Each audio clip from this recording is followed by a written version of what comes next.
Okay. We'll ask our ushers to assist. There are some here na wala okay mga tables. Okay.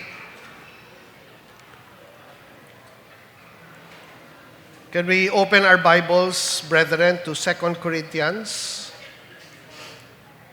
chapter 8? Okay. 2 Corinthians chapter 8. Sa siningation, brethren, ma-pray kita para sa aton nga tithes and offerings. Okay? So, sa tanan, ang Bacolod, Maine, it's a Sunday. No? You know, I remember sang gamay pa ko, nagdako ko Catholic. And every Sunday, ang akon nga mama, naghahatag siya sang sinsilyo sa amon, coins. Para every Sunday, pag-ara ng offering, ginabutang namon. Okay? And the more I think about it, the more nakikita ko ang importansya bala na ang aton nga giving, ang aton nga paghatag sang aton nga tithes and offerings should always be part of our worship. Okay? Part of our worship. For the past 30 years, brethren, for the past 30 years, our church has grown living by faith. In other words, hindi kita nagbutang external emphasis sa giving. No? So, hindi kita nagamarcha sa tunga, wala kita treasure chest, sa tunga, walang nagalibot, kag nagakolekta sa envelopes. No? Ano ang rason sina? Kasi ang aton nga giving, number one, is part of our worship. Okay? And that is why sa mga outreaches, ang inyong mga pastor, no, hindi sila nangungulit pati sa paghatag sang tithes and offerings. Kung nangungulit sila, manugid ka mo sa akon. I-correct ko sila. Okay? Amen? Walang nag-amen, so praise God. Okay? Pero, hindi bot silingon na hindi kami nagapati or hindi kita nagapati sa giving. Giving is part of our personal worship. And that's what we want it to be always. Na part siya sang aton nga worship sa Ginoo. In other words, every time ginabless kita sang Ginoo, ang portion sina, okay, kabalo kita sa aton nga hearts na para kay Lord na. And so, dapat sa aton nga worship, automatic ang paghatag naton. Okay? 2 Corinthians chapter 8, verses 1 to verse 7. Okay? Tanawa ang nakasulat. And now, brothers, we want you to know about the grace that God has given the Macedonian churches. Out of the most severe trial, their overflowing joy and their extreme poverty welled up in rich generosity. Nabasa niyo na, brethren? No? Ay, nakasulat ba sa projector? Okay, nakasulat gali. No wonder, hindi ka mo nagatulog sa inyong Bible. Gali sa projector. Kita nyo sa projector? Wala gali. Sa tunga. Okay? Tanawa, ang kapigaduhan nila, hindi rason na hindi sila naghatag. Nakita nyo na? Kadamo sa mga Christian subong, amo na ang rason.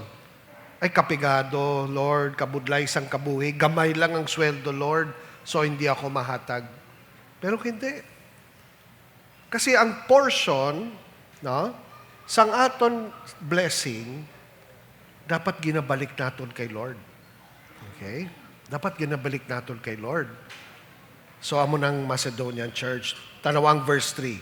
For I testify that they gave as much as they were able and even beyond their ability.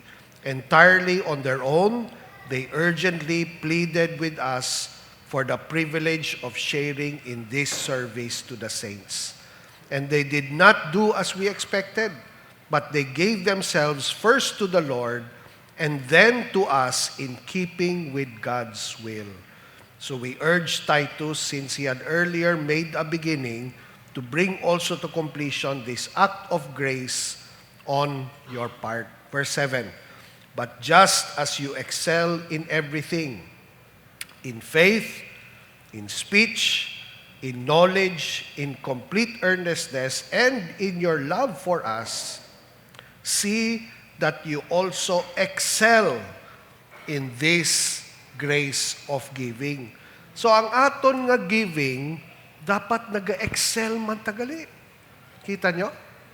So hindi dapat siya, ay sinsilyo lang ang ginahatag naton. Hindi. No? Hindi. Later on sa akon nga sermon, I will talk a little about this. Okay? Pero this morning, we will have this time of giving. Okay? Gin-instruct ko ang mga outreach churches, may dala ka mo mga inyong tight envelopes, may ara, kabangkalan, no? Arada, no? Unless ginausar nyo man ang same envelope, hindi ako sure. Okay? Ang handumanan, same envelope ang ginausar. Okay. You have envelopes in your tables. Okay? So, kung pwede nyo i-distribute, pwede man na. Okay? Hindi siya baraha, ha? Basi abi nyo, baraha na yan naton. Kita nyo sa mga tables? Okay? Can you, wala ka mo gana mag-giving, ha? Nakita nyo lang ang mga buffet, kagkwan, na ano na kamo, ha? Okay? Okay? That's why gina-remind ko kamo sa sininga aga, okay? We don't usually do this every Sunday, but the Lord is reminding us that our giving is part of our worship. Okay? Now, we don't have to do it now. Hindi kinanglan subonggid. But, kung pwede, hawak nyo na ang mga envelopes. Ang mga tight boxes, I think nakapwesto na sa likod. Ang kabangkalan, handumanan, Yanson, kag sumad, may in charge sa pagkolekta sa inyong tithes and offerings. Okay? Ang sa Bacolod, kung makita nyo ang tithe boxes, arada sa likod. Okay? But I pray this morning, part of our worship as one body, that we will not forget that giving is part of our worship. Okay? Sige, can we bow our heads in prayer? Lord, we thank you, salamat gid Ginoo, because you are our faithful God. Ang tanan namon nga needs Ginoo, ikaw ang naghatag, Lord. Thank you gid sa imo nga blessing. Thank you gid sa pag-alaga sa amon Ginoo. And Lord, we recognize that a portion of our income belongs to you. Everything belongs to you, but ang portion ginabalik namon sa imo, ginabalik namon sa church para ipakita namon o Dios ang amon nga worship kag ang amon nga pasasalamat. So this morning sa tanan na mahatag sang tithes and offerings, we pray for your blessing upon our giving, and we pray that all of this will be used for the building up of your church and the building up of your kingdom through our church. So salamat gid Ginoo. We thank you. All praise and glory belong to you alone, Lord. In Jesus' name we pray. Amen and amen. Okay? Palakpak ta para sa Ginoo. Okay. Sige. Amen. Daw hindi gid ka mo happy. Smile naman da. May naga-picture sa inyo subong. Okay, smile. So, okay. We have our elders and pastors here, our full-time workers here. Din si Joboy. Joboy, i-request ka na mo na dili ka magpungko. Absent ba? Din si Joboy. Okay.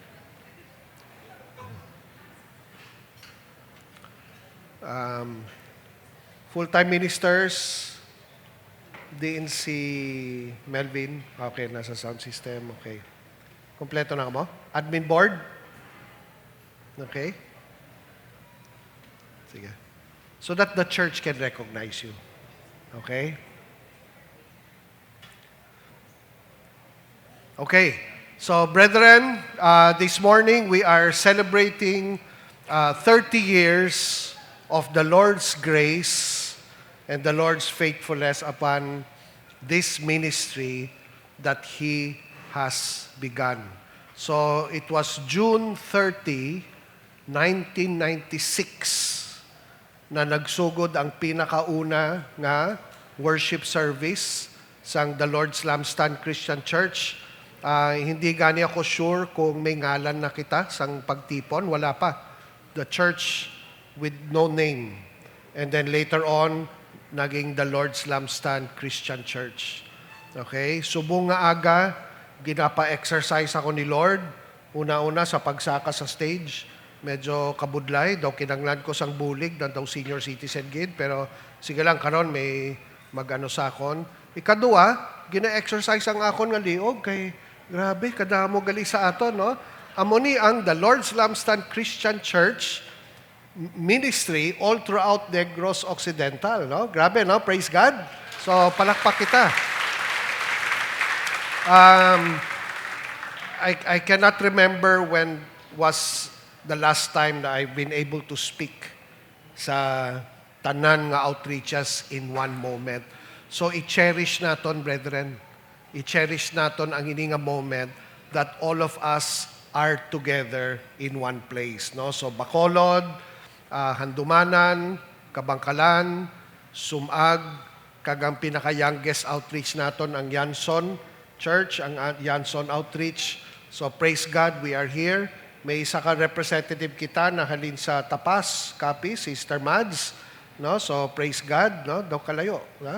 We are inviting you to come back to Bacolod. Hindi pa. Okay.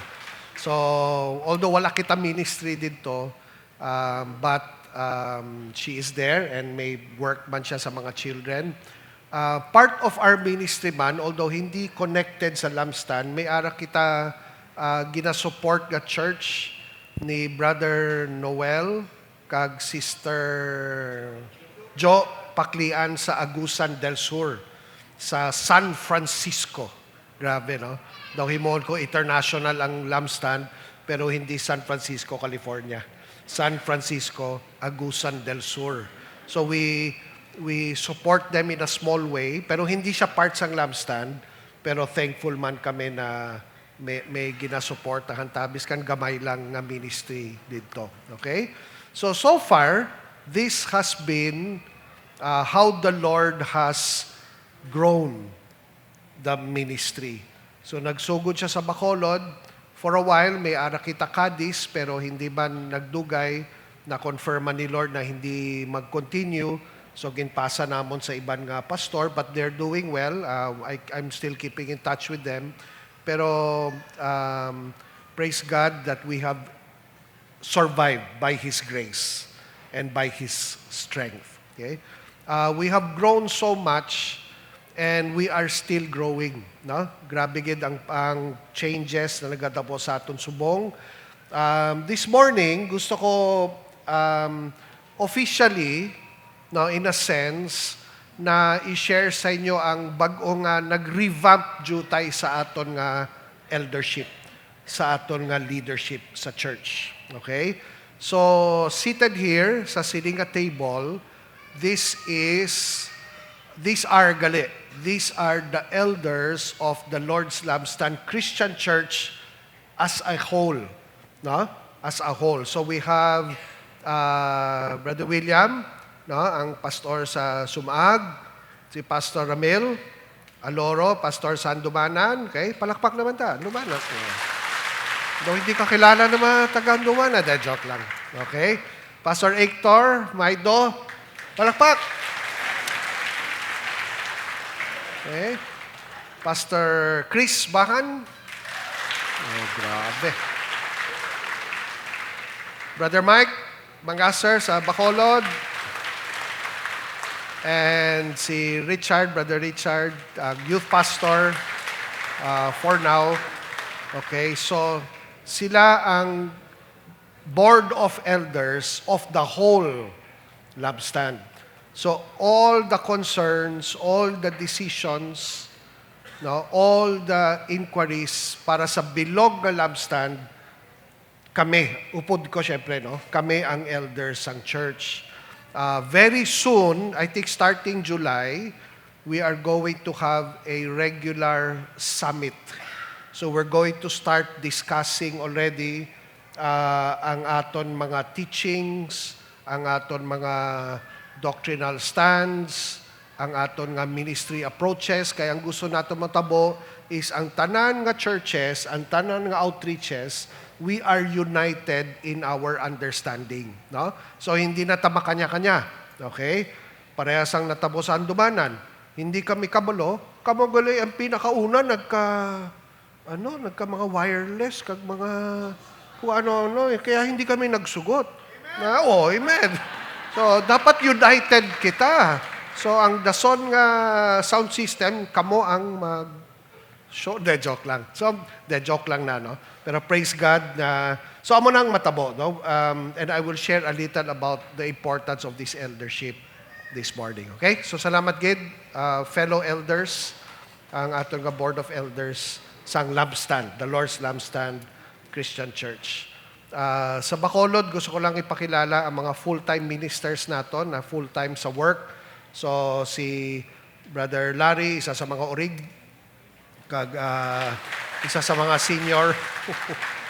Si Brother Ram, origman, no?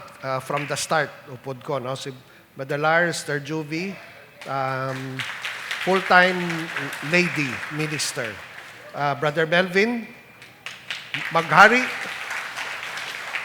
and Brother Josel Daguno. Gasala ko pirmi sa apelido. Okay, so sa Bacolod, these are our full-time ministers, always ready and on red alert to serve the Lord anytime, anywhere, from Luzon, Visayas, to Mindanao. Okay. Kapalakpak ka mo, pero sila, ha? Okay. So, praise God. No? So, okay, we can have your seats. Sa Bacolod, ang aton nga admin board, wala pa kita deacons. Okay, so I'm still praying for those whom the Lord has raised up to become our deacons. Dirigali sa lampstand, we are following the biblical design of leadership, which is what? Elders and deacons. No? So, ganon lang kasimple ang aton nga leadership. So, we're still praying, but those who are acting in that office, bali sila ang nag-take charge sa tanan nga externals, no, sang church, amo niyang admin board. So, Sister Nenet, who has been with me from the beginning sa finance, Brother Ray, in charge sa membership, si Brother Mel Magasser, who helps us out sa mga projects, mga engineerings, Brother Emil, who is our floor manager, cleanliness, ang tanan nga cleanliness sa center. Brother Noel G, where are you? Okay. Amo ni si Noel, always driving and always going around. Daw naglakad siya, nakita ko no? So, siya ang para sa church. Anything we need, siya gid, no? Sino pa? Okay na ta, no? Okay. So they help us out in ministry. So thank you gid, admin board. Okay. So for the rest, we want to thank the children's ministry because from day one of our anniversary celebrations, they have been planning everything. They have been taking care of everything, and it has been such a blessing. We thank the Lord for providing for this. No? So our lunch today, I think for the first time, no? For the first time, gin-shoulder sang Ginoo, no? Through what He provided for the church. And ang aton nga lunch sa Sininga Adlaw is totally for free. Grabe, no? So, amen ba? Amen. So, thank God for that. Ang mga children's teachers and other volunteers took care of the flowers and the table arrangements and everything. Karon mabusog ta sa cake. Okay, may ara pa kita blowing of candles kay 30 years ko no. Okay, so Grabe gid, no? So praise God for this. Okay? So, actually gutom na ako, kaya hindi ako nag-breakfast, so let's end our worship and let's just eat. Joke lang, oh. No, hindi ka mo nagapati. Praise God, no? Hindi ka mo nagapati. What is a worship service without the word? No? So let's listen to what the Lord has given us this morning. Personally, brethren, I am surprised with the passage na ginhatag ni Lord sa akon subong nga aga. And maybe some of you will also be surprised kung amo niyang aton nga passage. But as I was praying for the past weeks, unang-una, this is the first time na kita tanan nagtipon kag naggather as brothers and sisters of the Lord's Lamstad Christian Church. So I want to use this as an opportunity to speak to all of you. No? Bihira lang ko sa kwan. Last, bago lang ako mag-celebrate sa Hanumanan, Brother Ram, anniversary nyo ba? No? Sa June ba? May or March? Pero at that time, on leave ako. So hindi ako nakabisita sa Handumanan. So sa Handumanan, medyo madalas ako nakabisita. Sa Yanson, hindi pa ako nakabisita. Basi very soon, makavisit ako sa Sumag. Hindi pa ako although nakakaon ako sisi, kag Bangros na kwan. Pero one day, mabisita man ko sa Sumag, no? Sa Kabangkalan, no? Many times, I've visited them. But this is the first time sa anniversary na makahatag ko message sa tanan nga churches.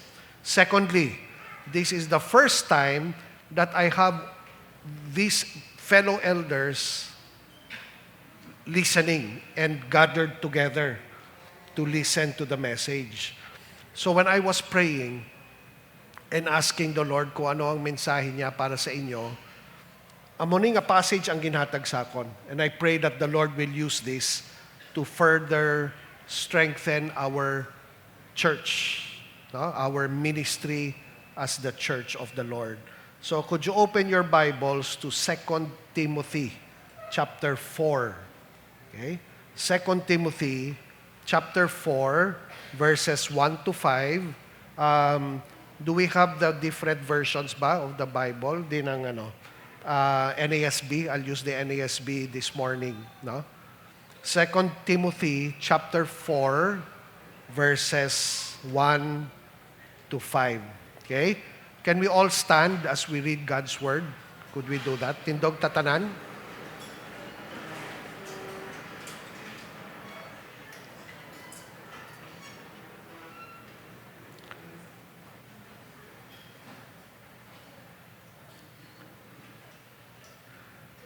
Brother Ram, may ara kada hiligay non-Bible? Wala.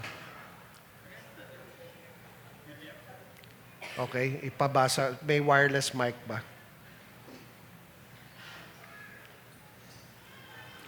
Second Timothy chapter 4, verses 1 to 5. I solemnly charge you in the presence of God and of Christ Jesus, who is to judge the living and the dead, and by his appearing and his kingdom. Preach the word. Be ready in season and out of season. Reprove, rebuke, exhort with great patience and instruction.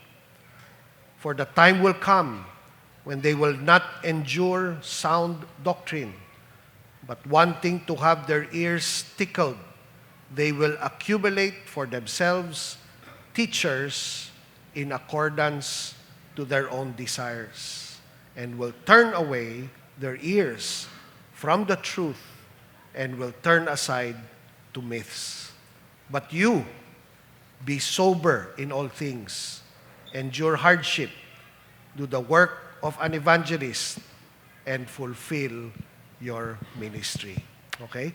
Can we, Brother Ram, pwede mo hulamon ng, may hara ka, So 2 Timothy chapter 4 verses 1 to 5. Okay, so ikadua nga Timoteo, Kapitulo 4, versikulo 1 hasta 5.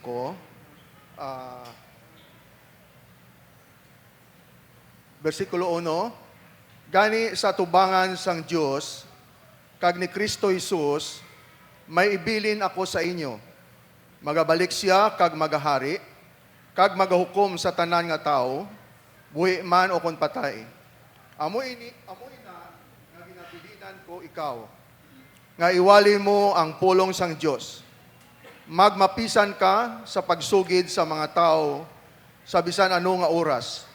Kumbinsiya ang mga tao, sabdo nga sila sa ila ginahimo nga malain, kag palig-una ang ila pagtuo, paagi sa pagtudlo nga may pagpasensya. Verse 3, kay magaabot ang tion nga ang mga tao hindi na galumpat.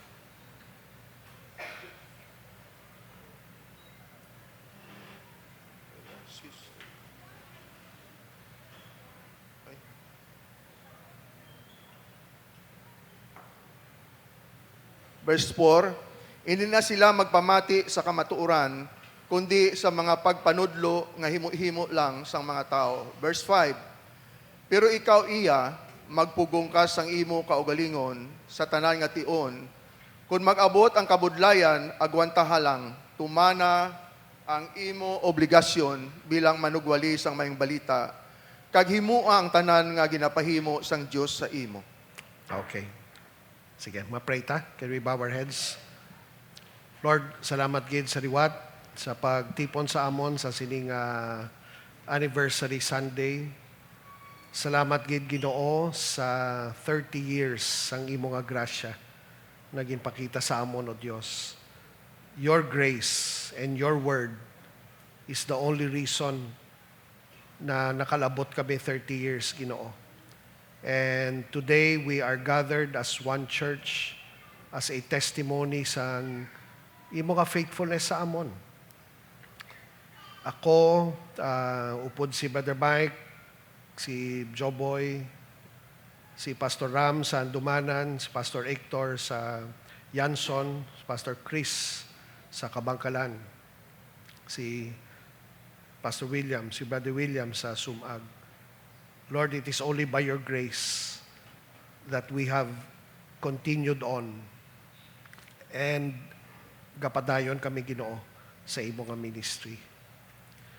Lord, we pray that your word may speak to us and minister to us today and give us, Lord, a stronger understanding of who we are as a church. So we thank you. We entrust ourselves, Lord, into your hands, O God. Thank you, Lord. In Jesus' name, amen and amen. Okay. So praise God.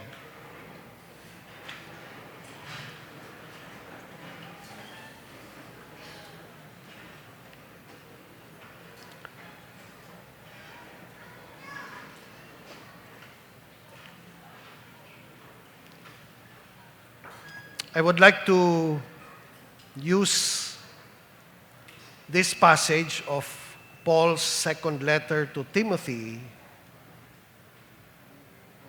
as the jumping point of the message that I have for all of us para sa aton tanan, no, as a church. 2 Timothy is a pastoral letter. So it is a letter written by the Apostle Paul to a pastor. Si Timothy was a pastor of Ephesus during that time. And so, strictly speaking, ang ini nga pastoral letter, ang iyang first recipient, mga pastor, mga elders. So, ang message ng 2 Timothy para sa amon, para sa inyo mga pastor, para sa mga full-time ministers diri sa Bacolod. Okay? So, it was a very serious letter, not only because of what Timothy was going through during that time, but more especially si Pablo.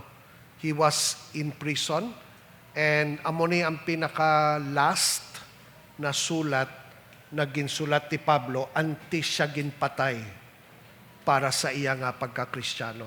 He was martyred. So this was the last letter that he wrote. So the farewell letter. So makita natin kung gaano kaseryoso.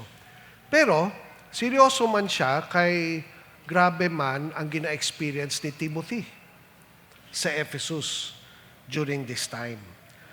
It's a pastoral letter, so it speaks first and foremost to pastors and elders of the church. But it speaks to us also today because what Paul was writing to Timothy, eventually ipapasa niya sa church. Okay? Eventually itudlo niya sa church. Okay? And kung makita natin, even if it was a pastoral letter, the Lord has seen it fit to include it in the Bible.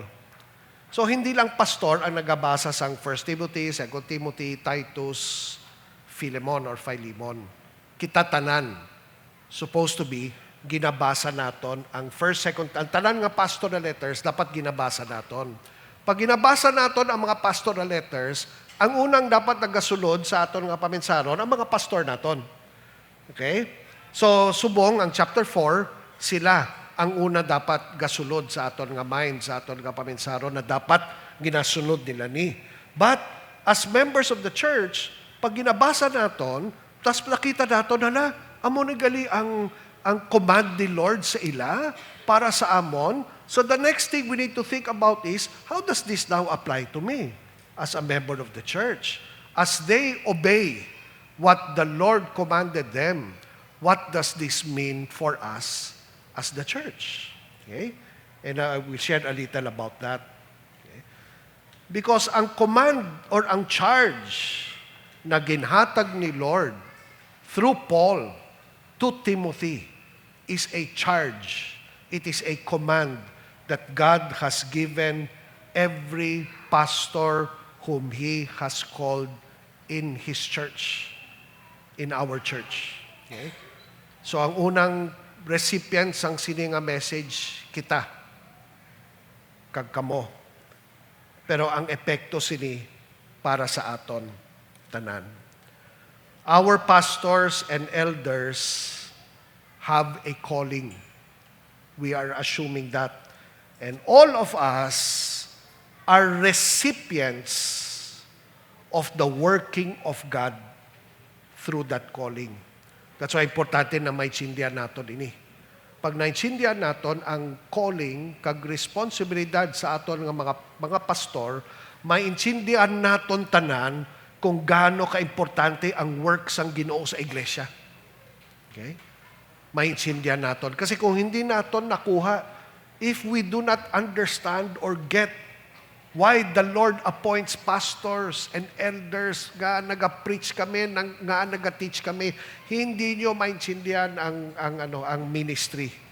Makadto lang kamo sa simbahan pag Sunday tungod sa obligasyon nyo. Ma-fulfill nyo lang ang inyong religious nga responsibilidad. But you will never understand why is it na ginatipon ni Lord ang iyang church, nga ang gintawag kita church. Kag nga may mga pastor kita, taga-bless lang ba kami sa inyong kabataan? Taga-officiate lang kami sa inyong kasal? Taga-pirma kami sa inyong dedication certificate or sa marriage certificate? Aral lang kami, ang ambal nila, ang trabaho ko ng pastor, from birth to death. No? Naintindihan nyo na? Diba? Ang pinakauna nga responsibilidad sa pastor, child dedication. Diba? Tapos, pag napatay, araman ng pastor. Basi abi naton, amo lang na. Hindi. Hindi lang kami taga-officiate. Hindi lang kami taga-pirma. There is a deeper calling. When Paul wrote to Timothy, he was going through a very rough moment in his life. Okay? Grabe ang ina-experience ni Timothy sa sininga time. Sa 1 Timothy, ang problema na ginatubang ni Timothy, halin sagwa. So may mga false teachings, may mga savage wolves na nagsulod, may dala false teachings.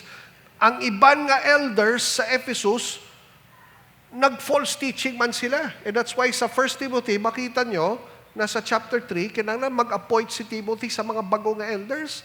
Kaya may mga iban nga elders, nagtalag. Okay? Nawala sila.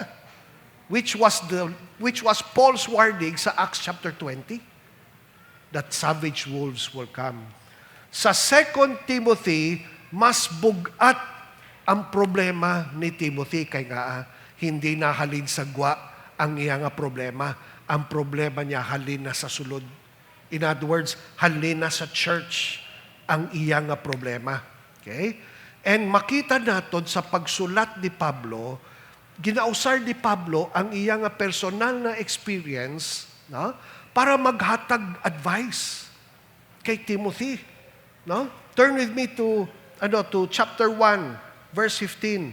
Tanawa ang ginsulat ni Paul diri. 2 Timothy chapter 1 verse 15. Hambal niya, you know that everyone in the province of Asia has deserted me, including Phygellus and Hermogenes or Hermogenes. Grabe, no? Gin-desert siya kuno. Si Pablo. And most probably, that was also happening to Timothy. Gina-desert siya. No? Look at, I'll just show some of them. No? Look at chapter 2, verse 17. Kung ano ang problema ni Pablo na na-experience niya. No? Verse 16. No? Verse 16, anay. Avoid godless chatter, because those who indulge in it will become more and more ungodly. Their teaching will spread like gangrene. Grabe, no? Ano ganing ang gangrene sa Ilonggo? Gangrena. Ito, daw Greek na. Gangrena. Gaspread. Ang ilang teaching ko, no? Tapos naghambal na naman siya ngala. Okay? Among them are Hymenaeus and Philetus who have wandered away from the truth. They say that the resurrection has already taken place and they destroy the faith of some. Grabe, no? Another example na gin-experience niya sa chapter 3, verses 7 to 9. Amo ni ang experiences lang ni Paul. Okay? Actually, halin sa verse 1, no? Pero, hambal niya, sige, basahin natin from verse 1. But mark this, there will be terrible times in the last days. People will be lovers of themselves, lovers of money. Ay, by the way, antes na magpadayon, ang ini niya ginabasa nyo sa verses 1 to 5 sa 2 Timothy, hindi ni siya ang kalibutan, ha? Amo ni ang problema nila sa church. Okay? Kinaglan, may silya nyo na. Paul is not describing the world. He's describing how the world has now come into the church. That's why ang ininga description, this is talking about Christians. They will be, verse 2, lovers of themselves, lovers of money, boastful, proud, abusive, disobedient to their parents, ungrateful, unholy, without love, unforgiving, slanderous, without self-control, brutal, not lovers of the good, treacherous, rash, conceited, lovers of pleasure rather than lovers of God. Okay? Grabe, no? The heart check. Okay? Gina-check ba sa Holy Spirit ang aton nga tagipusoon sa sini nga aga? Kasi hindi kita exempted sa diri eh. Look at verse 5. Having a form of godliness, but denying its power. So may itsura na religious. Ano ang itsura sang religious? Okay? Kada Domingo, arata sa aton nga worship service. Di ba? Ang iban sa aton, mga workers pa sa church. Tapos nag-tithes and offerings naman kita. Okay? Tapos, pag Pag natapilok ta, naga-praise the Lord ta. Ay, praise the Lord. Wow, napaka-godly sa iya, di ba? Pero anong butsilingon sang denying its power? Walang gahom na ginabag-o ang ilang kabuhi. So may ara silang religious na itsura, pero hindi nagabag-o ang ilang kabuhi. Hambal ni Paul, have nothing to do with them. They are the kind, verse 6, who worm their way into homes and gain control over weak-willed women who are loaded down with sins and are swayed by all kinds of evil desires. Verse 7, always learning but never able to acknowledge the truth. In other words, ang balaan nila pati sa Bible, hasta diri lang. Always learning, pero ang truth, hindi nila ma-acknowledge. Grabe, no? Just as Jannes and Jambres opposed Moses, so also these men opposed the truth, men of depraved minds who, as far as the faith is concerned, are rejected. So grabe, ang experience ni Paul kag ni Timothy. This was what was happening in the church. Ang pinaka-last ko nga example, ang chapter 4, verse 10. Okay? For Demas, because he loved this world, has deserted me and has gone to Thessalonica. Brethren, kabulo ba kamo? Kung gaano kasakit sa heart sang isa ka pastor. Okay? Pag nakita nato na mas mahal nyo ang kalibutan kaysa sa Diyos. Grabe, no? Nambal ni Paul, Demas deserted me because he loved the world. Amo na ang sitwasyon ni Timothy. Okay? And Paul was in prison when he wrote this. That is why, hindi surprising, balik ta sa chapter 1.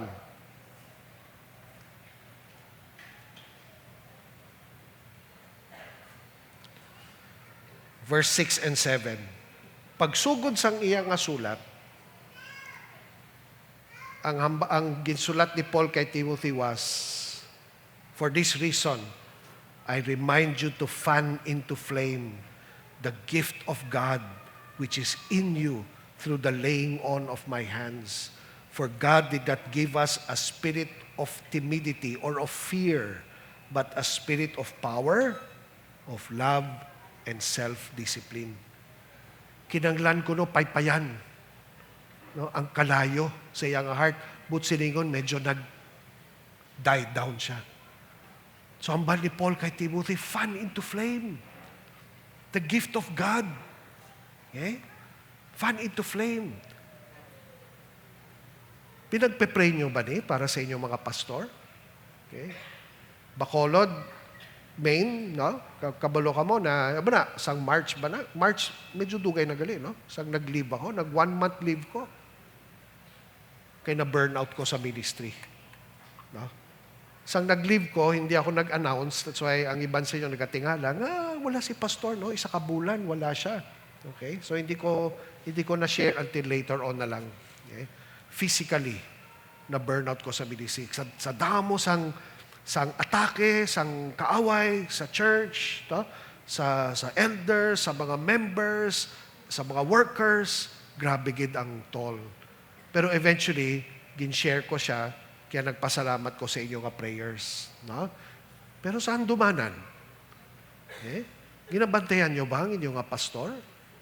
No? Napapansin nyo ba? Kung medyo nakapoy na siya? No? Ang taga-Kamakalan.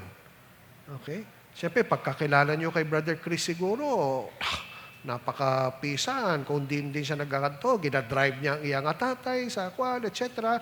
Tapos may ministry pa siya sa kwan, sa Himamaylan, etc. Basi abi nyo, okay lang siya. Pinagpe-pray nyo ba siya? Okay? Ang taga-Sumag, si Brother William. No? Sa Yanson, si Pastor Hector. Are you remembering them in prayer? Because there comes a time when someone will have to tell us, fan into flame the gift of God that is in you. Hambali Pablo, gin-confirm ko siya, gin-lay hands ta ka eh. In other words, na-confirm eh. Gin-confirm ni Pablo ang iyang calling, ang iyang gift. Pero fan it into flame. Why? Kasi kung basahon niyo ang 2 Timothy, grabe kadamo ganis ang problema ni Timothy. Di ba? So sa chapter 1, amo na pagsugod. Sa chapter 2, chapter 3, amo na ang tanan nga problema, mga talks and deserting, etc. Pag abot sa chapter 4, sa katapusan, may ara siya last advice. Ang pinaka-last advice ni Paul kay Timothy, no, at least sa sulat, antes siya napatay. Okay? Amo niyang aton nga passage para sa sininga aga. As I mentioned, primarily, it speaks to our pastors. Pero ang recipients sang sininga charge, sa sininga command, kita tanan. Okay? Because if each and every one of us will be faithful to discharge, the church will benefit much from it. Okay? Amo ni ang pinaka-huling na bilinan ni Paul kay Timothy. Oo, kadamo sang imo nga problema. May naga-desert sa imo, may mga naga-bad talk, may gangrene, etc. May mga lovers of themselves, lovers of money. Pero ang ini nga passage ang huling bilin ni Pablo kay Timothy. With all of those problems, what should you do? What should you do? Okay? Verse 1. Balik ta sa 2 Timothy chapter 4, verse 1. Balik ako sa NASB version.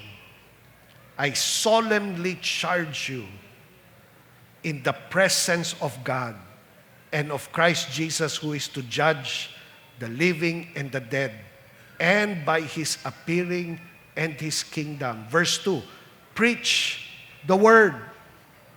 Be ready in season and out of season. Reprove, rebuke, exhort with great patience and careful instruction. Of great patience and instruction. Grabe na. Verse 1, I solemnly charge you. No? Kanina sa translation, naman, ano nga nakasulat? Gani sa presensya sang Diyos kag ni Kristo Jesus, may ibilin ko sa imo. Simple lang naman Ang charge, may ginbilin. Okay?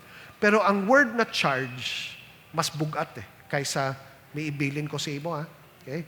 O Brother William, pamili na kami, pwede ko ibilin ang akon nga salakyan sa imo, ikaw mag-take care, amo na ang meaning sina, may ginbilin.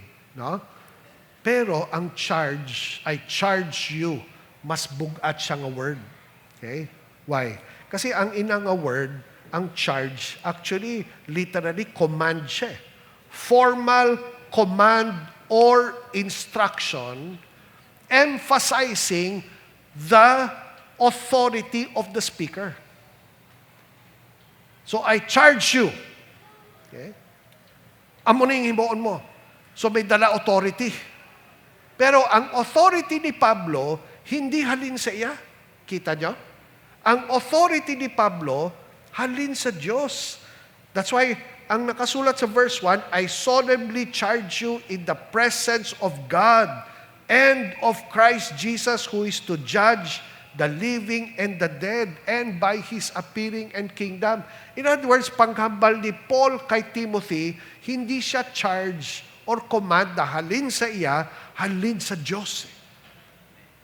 By the authority of God, di ba? Sino ba ang may kadamo sa mga gin-officiate ko na di nga kasal di ba? Pag nagsugod kita sang wedding, anong ginahambal naton? We are in the presence of God, di ba? And by the power vested in me, as a minister of the gospel, with God as witness, no? Amo nang pinakabugat dapat sa sa kasal. na si Lord ang witness. No? Diri, amo man ang ginahambal ni Paul, I charge you, I give you this instruction with the authority of God. So ang command na ginahatag ni Paul kay Timothy is not from himself, but from God and Christ Jesus, who is the judge. Sino ang nag-judge sa inyo mga pastor? Hindi kamo, hindi kita. Ang nag-judge sa amon, ang Diyos mismo. Grabe, no? Amo na kabugat ang aton nga ministry. Kasi ang charge, ang command na mag-minister, hindi halin sa lampstand. Hindi halin sa akon eh. Halin sa Ginoo eh. I charge you. Grabe, no? That is why ang mga pastor nato, ang mga elders, hindi kami hirelings. Naging hire lang. Okay? Wala gani kami sweldo sa lampstand eh. Dapat kamotanan, kabalo ko mo sina. Ang inyong mga pastor, walang sweldo. Biskan halin sa main. Why? Kasi it's a calling from God Himself. With the trust that God Himself will provide for us through all of you. Okay? Kasi importante sa heart namon na ang command halin sa Diyos hindi halin sa tao. Okay? Kung halin sa amon, sige, Pastor Ram, i-hire ka na mo na, ikaw mag-take care sa handumanan, amo niya yung sweldo mo, so amo niya yung gimuon mo pero hindi. Si Lord ang nagtawag sa iya. Ang handumanan, kabulo ka mo, nagsugod ka mo, Bible study lang Di ba? Bible study lang ka mo Then all of a sudden, gintawag ni Lord si Pastor Ram na magpastor sa inyo. Pila ka years na kamo? 23 years na kamo as a church. Pero sino ang nag-command kay Pastor Ram, kay Pastor Hector, kay Pastor Chris? Even sa eldership sa Bacolod. Sino nagtawag sila na maging elder? Hindi naman ako Nag-pray ako, pero sa heart nila, ang nagtawag sa ila, si Lord mismo. It is a charge. It is as if the Lord told us, I command you, I charge you. Ano ang charge? Ano ang command? Simple lang Preach the word. I charge you, I solemnly charge you in the presence of God and of Christ Jesus, who is to judge the living and the dead, and by His appearing and His kingdom, preach the word. Amo na ang charge. Amo na ang charge sa amon. Preach the word. Grabe, no? Simple lang. In the midst of all the internal conflict that Timothy was going through, isa lang ang ginbilin ni Pablo kay Timothy. I-preach mo lang ang word. Why? Because the word of God is what will solve all problems in the church. Ang tanan nga internal problems, ang tanan nga gangrene, ang tanan nga desertion, ang tanan nga false teaching, ang tanan nga problema sa sulod, may pride ba, may love of money, may lovers of themselves, ang magsosolvar sang tanan sina, ang Word of God. Okay? Hindi ang ginaakigan mo, na ginabantayan mo, ginadisiplina, etc. Ang church discipline, pag walang Word of God, wala ginahimo. Pagbalik nila, amo man gyapon. Ang Word of God lang ang pwede lang magbago sa heart naton as members. And so that is why this is the main call of our pastors. Kailangan may tsindihan yun na. Hindi fellowship, hindi visitation, hindi study, hindi. Ang main call is preach. Preach the word. No? That is the main call of our pastors. This is what our pastors and elders are to engulf themselves in every day. Binubuhos nila ang ilang heart, ang ilang mind sa Word of God. Amo lang na, wala na siya iban na ginapamensar. This is what our pastors are to immerse themselves in. So that every Sunday, every Bible study, every prayer meeting, every counseling, ang magwa sa amon nga baba, ang Word of God. Okay? And that's why amo nang command ni Paul kay Timothy.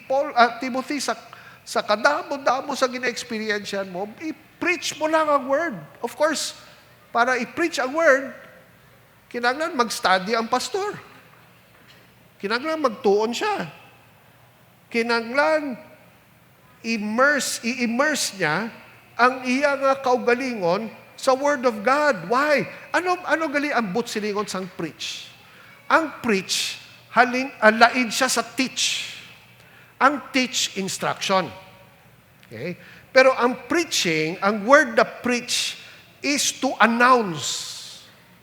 It is to announce a message from the Lord. Parehas ang ginahimo ko subong. Nag-pray ako, ginsik ko ang heart ni Lord. Ang question ko kay Lord was, Lord, ano ba ang mensahe mo sa lampstand?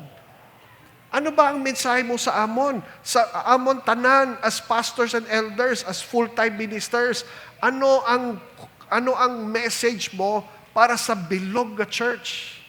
That is why every Sunday, ang inyong mga pastor, hindi lang dapat sila nag-teach. Dapat may gina-herald sila na message. And that is why ginabuhos man namon ang amon kaugalingon sa pagtuon.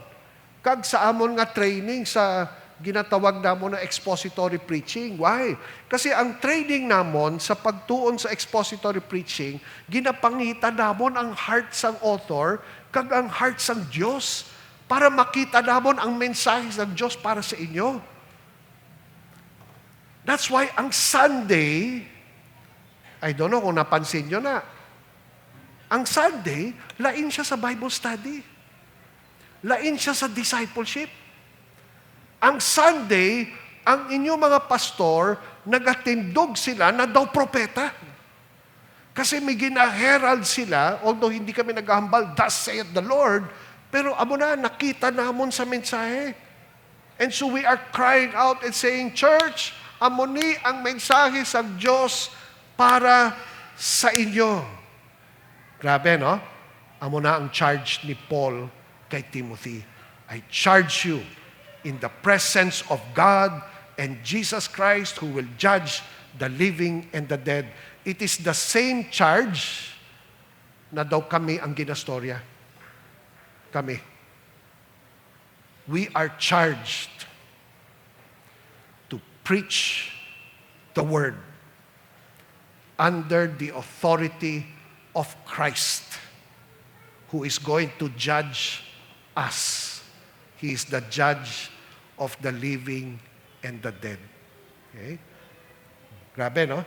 Grabe, brethren, ang calling kag responsibilidad sa inyong mga pastor sa tubangan sang Diyos para sa church. Ang pag-preach ng Word of God. Diba? Amen? That is why, anong aplikasyon ni sa aton? That is why, napaka-importante sa inyo na ginapray nyo kami pirmi. Hindi lang pag nagsala kami. Hindi lang pag nag-live. No? Hindi lang pag nagka-problema.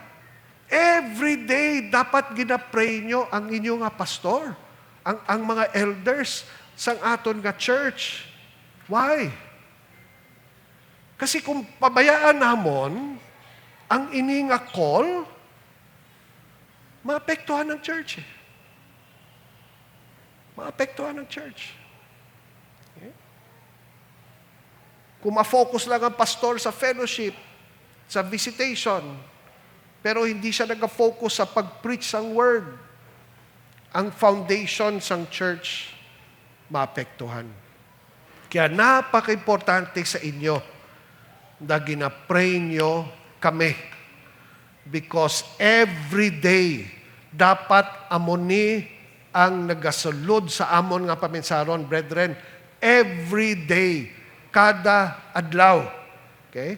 Kada adlaw. Turn with me to chapter 2. Tanawa ang sulat ni Paul kay Timothy. Verse 1. 2 Timothy chapter 2, verse 1. You therefore, my son, be strong in the grace that is in Christ Jesus. The things you have heard from me in the presence of many witnesses, entrust these to faithful men who will also be able to teach others also. Okay? Grabe, no? Ang lampstand, walang Bible school.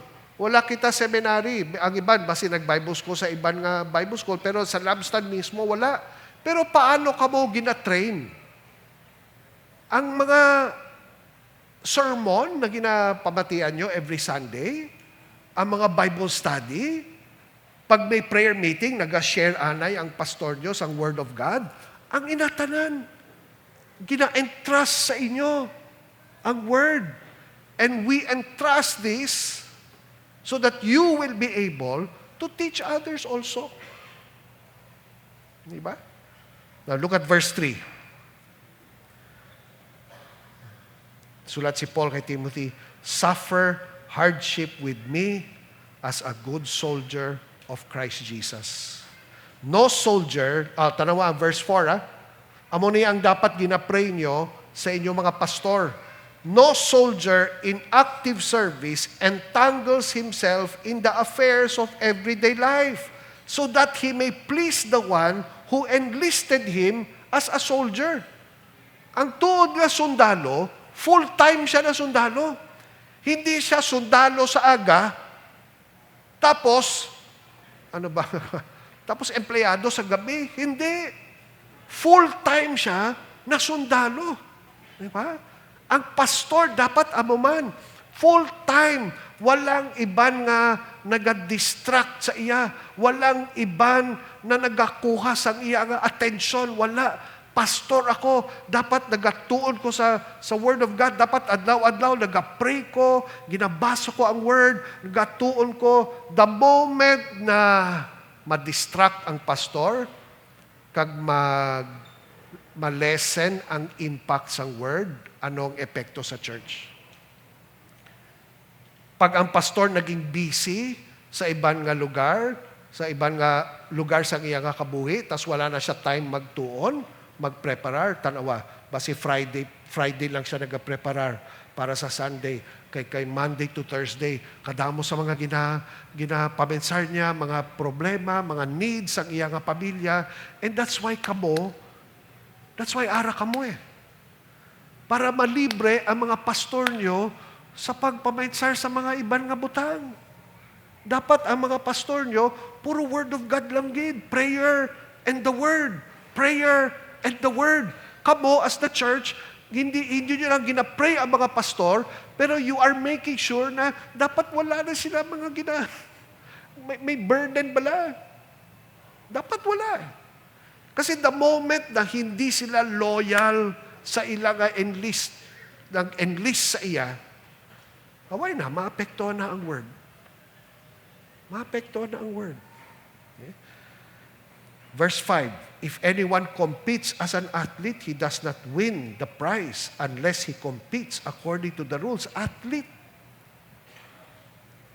Ang tuod nga atleta, hindi lang barangay basketball or what, ang tuod nga atleta, kinahatag ang iya nga full-time sa pag-train. Amo man sa pastor.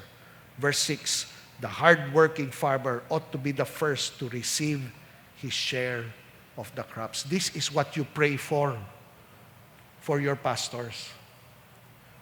Like a soldier, like an athlete, he is giving himself to the Lord and to the Word of God. Why? Ano ang charge sa iya? Preach the Word. Di ba? Preach the Word. The Word, i-herald niya ang mensahe sang Diyos para sa aton. Okay? So we all need to pray for our pastors. Diba? Amen? Okay. Imagine, no?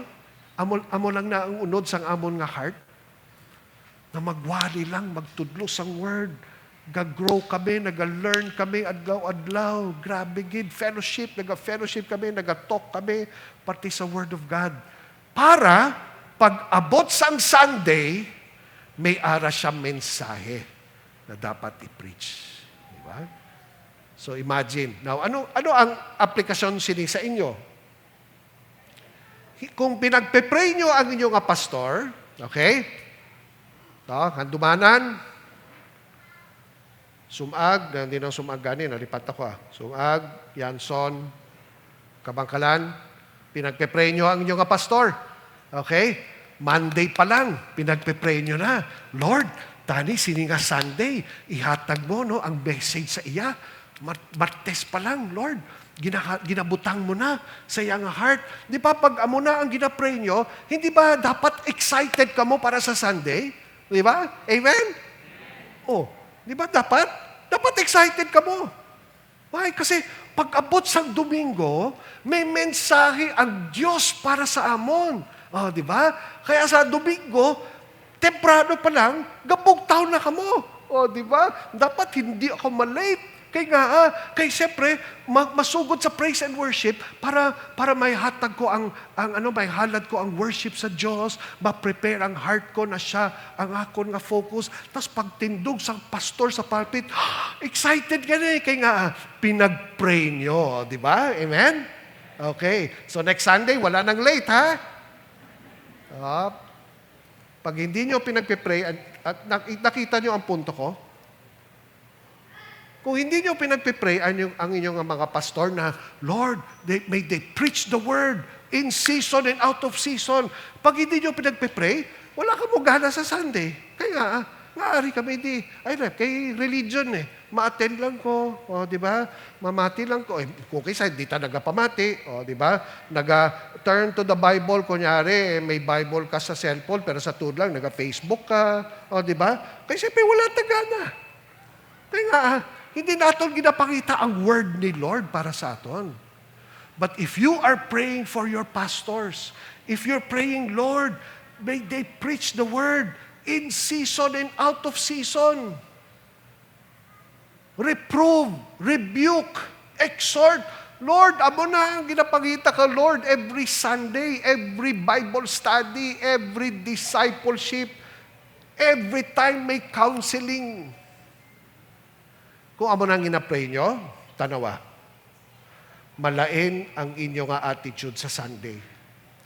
Kaya nagkakadto ka mo sa Sunday, hindi lang para sa relihiyon. Ay, ma-attend ko para lang makahambal ang tatay ko, nanay ko na nag-attend ko, o mahambal si pastor na nag-attendance check, ara ko sa akon nga sa pwesto, etc. Hindi.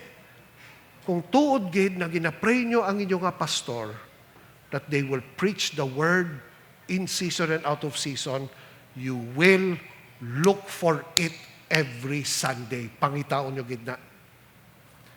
Kag sigurado ako, kung amo na ang inyong heart, hindi ka mo malilate. Okay? Sa Bacolod, ano nga yung kasabihan? Bato-bato sa langit, ang tamahan, huwag magalit. Pag Silos ang lampstand, halit sa Araneta Street, pagkato sa Felicidad, nagambal kami. Grabe, kadamo sa mga members nato, taga Fortune Town. Kung sigurado, hindi na sila malate. Kaya Araneta Street, medyo layo di ba? Pag Silos sa Felicidad, ang mga taga Fortune Town pa ang late.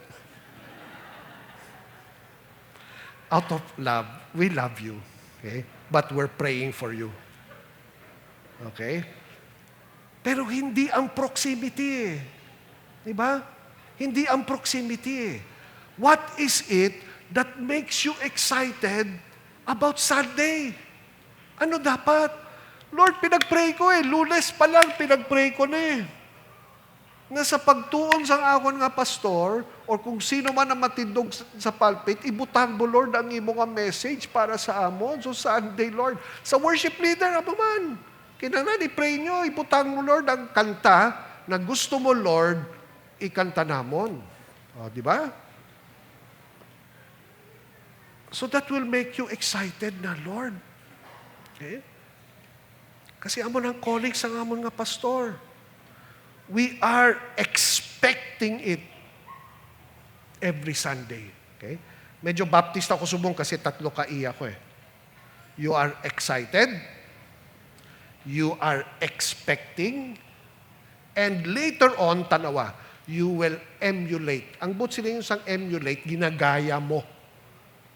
Okay? In other words, kung ano ang ginapamatian mo sa Sunday, sa Bible study, sa discipleship, eventually ginahambal mo man sa iban eh.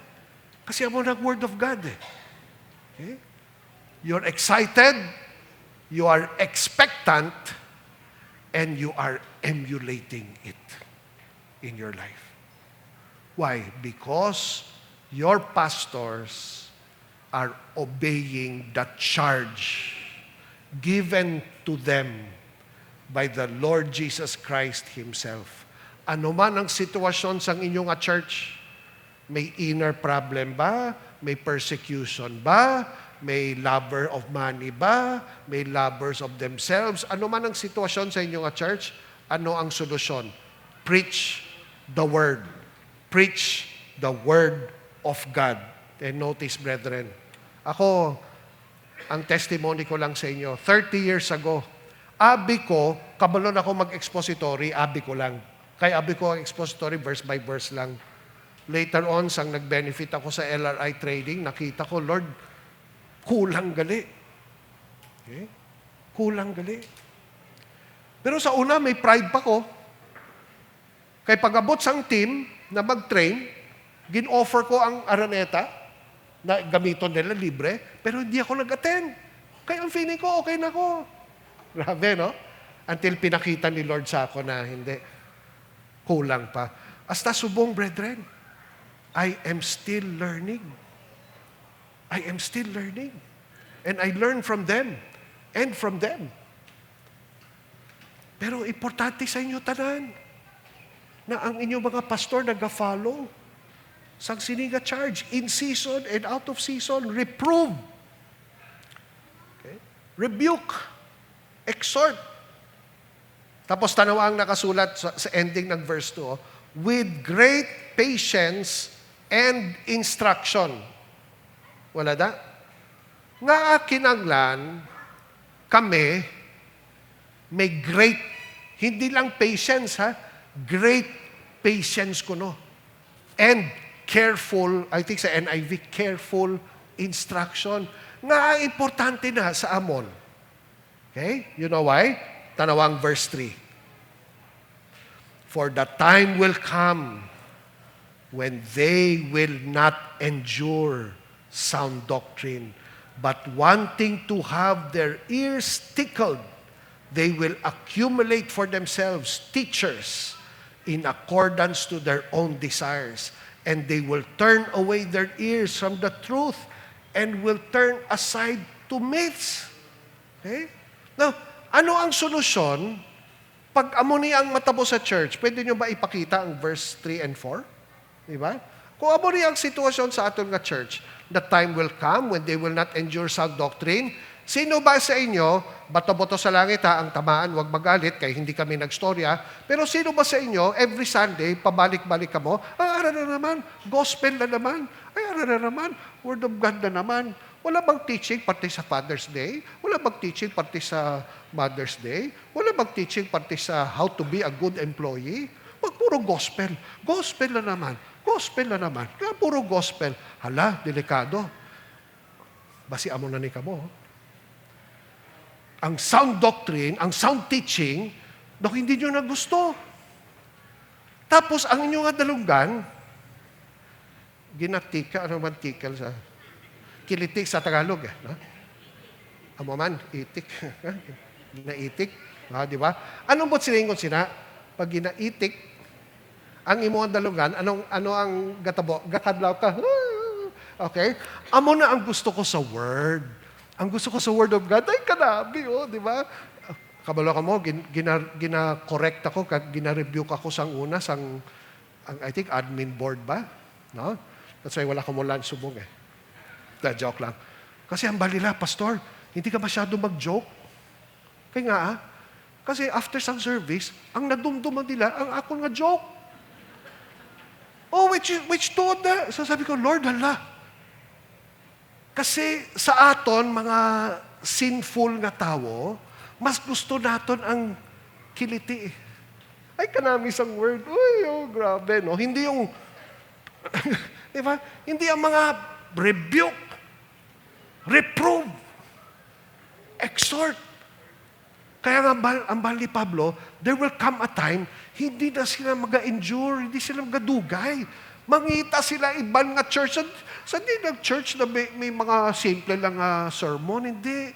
That's why pag pinagpe-pray nyo ang inyong mga pastor, na ang Word of God gid ang i-preach namon, tas every Sunday, amo na ang gina-teach, you will endure. You will stay. Grabe, no? Pero hindi kami exempted, ha? Okay. Hindi kami exempted. Many years ago, nag-series ako on Romans. Aral ako, I think, sa Romans 7. Tapos, ang feeling ko, ay doon kung nakwento ko na sa inyo, ang feeling ko, Romans 7, doon ka seryoso na ba sa Romans, ang bal ko? Doon gusto ko islan. Kasi serious. Okay? Pero syempre, gin-convict ako ni Lord. Hindi, i-continue mo lang. Okay? Kabalo ko mo anong natabo? Pila ka weeks or months later, ang isa sa mga members naton sa Bacolod, okay, after sang Romans, na-born again siya. Na-born again. So sabi ko, Lord, salamat. Even pastors, maano man kami, maapektuhan man kami sa napaka-serious sa word.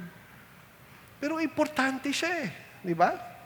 That's why, with great patience and instruction. Because even if it comes to the point na daw wala nang nagapamati, daw may nagatsilo na sila church sa mas mayong topics na hindi Word of God, kinaglan maging pasensyoso lang tayo. The Lord, preach the Word lang ko. Preach the Word, preach the Word. Ang salig kasi namon is, ang Word of God ang nagabag-o sa heart sa mga miyembro namon. Hindi kape, hindi fellowship, hindi bullying, hindi, what tawag ni, oneness or what, hindi. Ang Word of God ang nagabag-o sa heart naton. Okay? And we have to be patient with all of you. Okay? That's why ang question ko sa inyo, Subong, as the members of the church, nakalabot ba kita sa silinga point na hindi na kamo nag-endure sa sound teaching? Has it come to the point na ang ginapangitan nyo lang, ang nabi lang how to be a good employee, how to etc., do this and do that. May mga preaching subong sa ibang nga church. Hindi na siya word of God.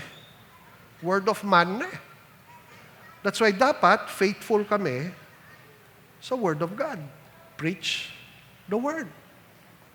How many of us are turning away our ears from the truth and are turning aside to myths? Okay? Mas hapos magpati sa mga, ano bang myth, ano ba sa Ilonggo na? Anong ginusar doon eh? Hindi na sila nagapamati sa kamatuoran, kundi sa pagpanudlo nga himo-himo lang sang mga tao. Okay. Grabe, no? Responsibilidad namon na magpadayon sa truth, pero kamo, may araman kamo, hindi man responsibilidad pero dapat nagapadayon man kamo sa truth. Okay? Grabe, no? We want to be a people who will endure sound doctrine. Ang doctrine diri is it simply means teaching. Okay? Sound teaching. Ang sound teaching hindi, ano ba ang reform? Ano bang Calvinist? Ano bang tulip? Hindi. Mga terminology ng tao na. Ang sound teaching is, ano ba ang Word of God and where does it bring me? Chapter 1, verse 13 to 14. Tanawang sulat ni Paul kay Timothy. 2 Timothy chapter 1, verse 30 to 14. Retain the standard of sound words which you have heard from me in the faith and love which are in Christ Jesus. The sound words. Okay? Guard through the Holy Spirit who dwells in us the treasure which has been entrusted to you. The treasure. Okay? Tanawang chapter 2, verse 8 to 9. Chapter 2, verse 8 to 9. Remember Jesus Christ, risen from the dead, descendant of David, according to my gospel, for which I suffer hardship, even to imprisonment as a criminal.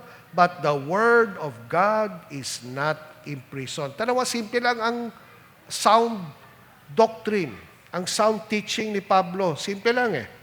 Remember Jesus Christ, risen from the dead, descendant of David. Chapter 3, verse 14 to 15. Look what he writes here. You, however, continue in the things you have learned and become convinced of, knowing from whom you have learned them, and that from childhood you have known the sacred writings which are able to give you the wisdom that leads to salvation through faith, which is in who? Christ Jesus. Amo na ang sound doctrine. Ang sound teaching leads you to salvation in Christ. Mas klaro si Kristo sa imo. Okay? That's why sa aton diri sa lampstand, wala kita denominasyon. Hindi kita reformed, hindi kita whatever, baptist or whatever. Hindi. Ang sa aton lang, ano bang ginatulosang word na ginalid kita kay Kristo Jesus kag ang iyang kaluwasan sa aton? Knowing Christ more. That is why that's part of our theme. Growing deeper in your knowledge of Christ.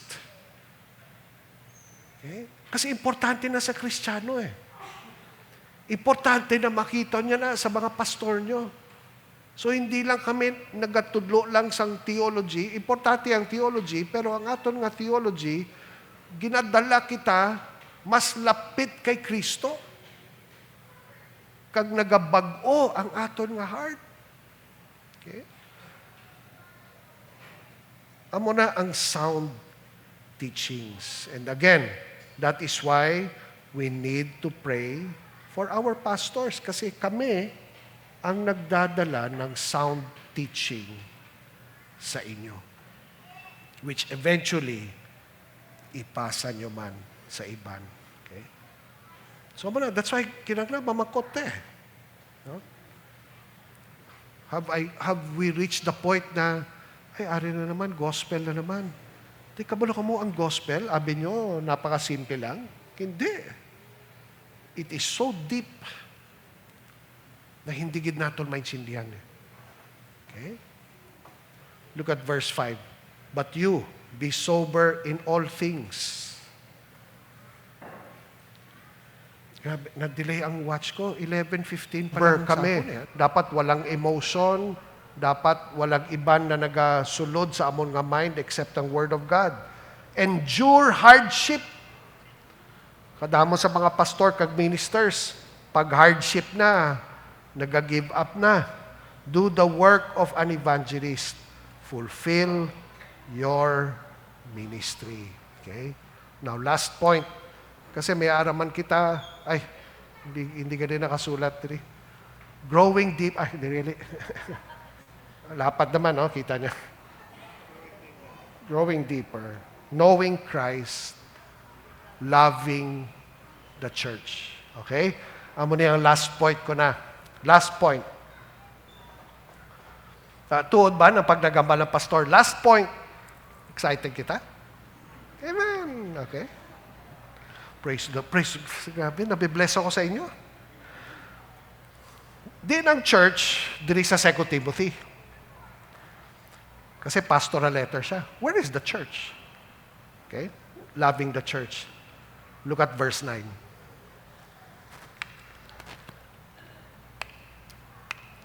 Tanawa ang sulat niya kay Timothy. Make every effort to come to me soon. Grabe, no? Nabatsagan niyo ang emotion. Si Pablo nasa prisuhan eh. Si Timothy, siya ang nag-disciple kay Timothy. Tapos ang niya kay Timothy, Timothy, make every effort to come to me soon. Ginapakita niya ang fellowship ni Timothy. Diba? Mahal niya, Timo. Hindi ko sure kung Timo ang nickname, no? Ha? Timmy. Dalian, come soon. Kadugay, make sure na antes mag-snow kay winter, no? Daari ka na di. Grabe ang relationship, no? Ni Pablo. Verse 10, for Demas, having loved this present world, has deserted me and gone to Thessalonica. Kanina, nagambal ko. Pag may member kita na nagbalik sa kalibutan, sakit sa heart, eh. No? Pero sige lang, Crescens has gone to Galatia, Titus to Dalmatia. In other words, wala siya upod. Only Luke is with me. Tapos tanawang verse 11, pick up Mark and bring him with you, for he is useful for me. For service, useful. Sa Acts 16, useless si Mark. That's why hindi gusto ni Pablo na maupod pa siya sa pagbisita sa churches. Pero later on, na-realize ni Pablo, useful, gali. Si Mark, send him, pick him up. Pick up Mark with you. Okay? Tychicus I have sent to Ephesus. And when you come, bring the cloak which I left at Troas with Carpus and the books, especially the parchments. Why is this the church? You know why? Kita nyo ang fellowship ni Pablo kag ni Timothy. Ginapangita niya. Okay? So, I do not know if I speak for my fellow elders and pastors, no? Pero kung kisa, kabudlay na mag-build relationship sa pastor kay nga. Kasi may mga times kung magwali kami, magre-rebuke kami. Magre-reprove. Di ba? May mga times kinanglan mangakig kami kasi amo ng emotions ang word. Tapos mahambal ka, ay BFF ko ni si pastor. Kasi ang pastor pag kinanglan mag-correct, kinanglan mag-correct siya. But it does not mean, okay, listen, church, it does not mean that you cannot support your pastor. You need to be there for him. Okay? You need to be there for him. Pag naghambal siya, come to me quickly. Make every effort. Ang sabat mo, sige, pastor, kumusta? And even if there are times na hindi kami maghambal, dapat ready ka mo eh. Kasi amo na ang church eh. Ang church, family eh. Pag may nakita kita family member na may kinanglan, ara na ta eh. Right? No? Amen to that? Pero lalo pa yung mga pastor natin. You have to be there for them. It's as if miskan hindi kami naghambal, ang nakasulat diri, make every effort to come to me. Subong mas hapos pa, pwede lang ka mo mag-text. Pastor, kumusta? Di ba? Pastor, ano kinanglan mo da? Kinanglan mo solar power sa imo balay? Sagot na naman, pastor. Di ba? Okay ba? Di ba? Joke lang na. No? Pero naintindihan nyo, hindi ka mo maghulat kasi kung kilala ko ang mga amuni, kung pareha sila sa akon, hindi kami mangayo eh. Mahipos lang kami. Okay? Mahipos lang kami kasi nag-pray kami. Dapat sa inyo, automatic na eh. Number 1, anong number 1 support nyo? Prayer. Kanina ko pa ginahambal. I-pray. Hindi ka mamugulat na, ay, may problema gali si pastor, i-pray natin. Tapos ang problema kasi sa iban, abi nila ang pastor, Superman. Ay, si pastor ba kinanglan i-pray? Siyempre. So, ang number one support nyo, automatic dapat, is prayer. Number two, ang number one support nyo sa inyong mga pastor, ang financial. Kaya nga, nagabal ko kanina, wala kami sweldo. Hindi kami ginasweldoan sa church. Wala. So, ang blessing ni Lord, halin sa inyo. Kag hindi ka mo magambala, ay, pegado lang kami, pastor. Hindi. Kasi biskan, pila ka pesos lang, ibutang nyo sa envelope. Ang isa ka portion para sa tithes, para sa church. Ang 50 pesos para kay pastor. Meron pa, makibot ka mo eh.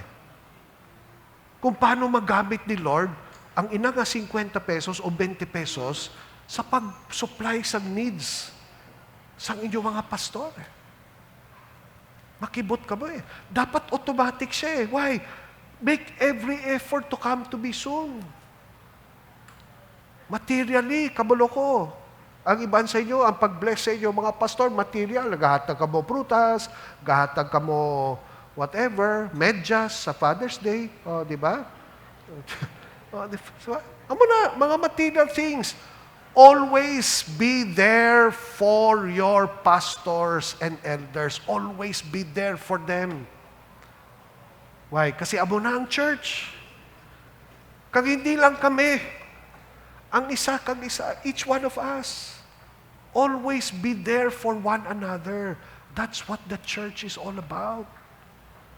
Word of God ba na? Wala na ko time eh. Wala na ko time mag-expound eh. But that's the Word of God, brethren. Okay? That's the Word of God. This morning, ang nakatipon subong, ang inyong mga elders, ang inyong mga pastor, mga full-time ministers, kag kitatanan. I want all of us to see kung gaano kadako ang benepisyo sang calling ni Lord sa amo na mag-preach sang word sa church.